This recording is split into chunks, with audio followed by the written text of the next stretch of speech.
सांगली स्थानिक गुन्हे शाखेची जबरदस्त कारवाई। मिरजेत विक्रीसाठी आणलेल्या 5 पिस्तुले, 5 जिवंत काडतुसेसह दोघांना अटक।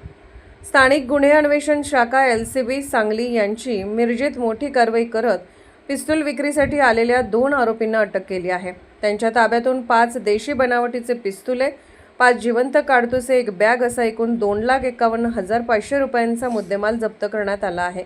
अटक करण्यात आलेल्या आरोपींची नावे अश्विन संजय माळी वय 26 राहणार माळीनगर तालुका कडेगाव आणि अमन उर्फ मोहिनुद्दीन बशीर गोदड वय 26 राहणार टाकळी रोड पटवर्धन मळा मिरज अशी आहेत।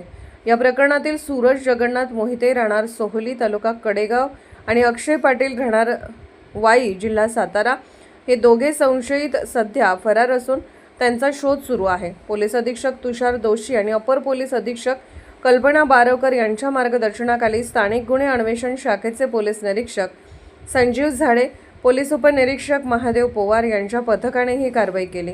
गोपनीय माहितीच्या आधारे कमांडवेस ते रमामाता नगर ऑक्सिजन पार्क रस्त्यालगत सापळा रचण्यात आला।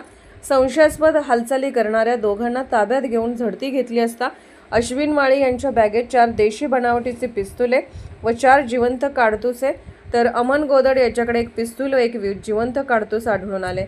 पोलीस चौकशीत अश्विन माळी यांनी ही शस्त्रे सूरज मोहिते व अक्षय पाटील यांच्याकडून खरेदी करून जादा दराने विक्रीसाठी आणल्याची कबुली दिली।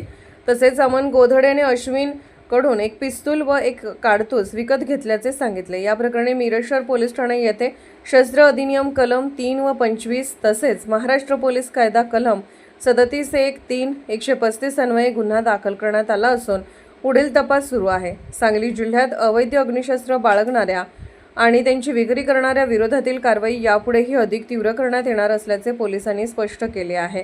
Video report SS news Marathi.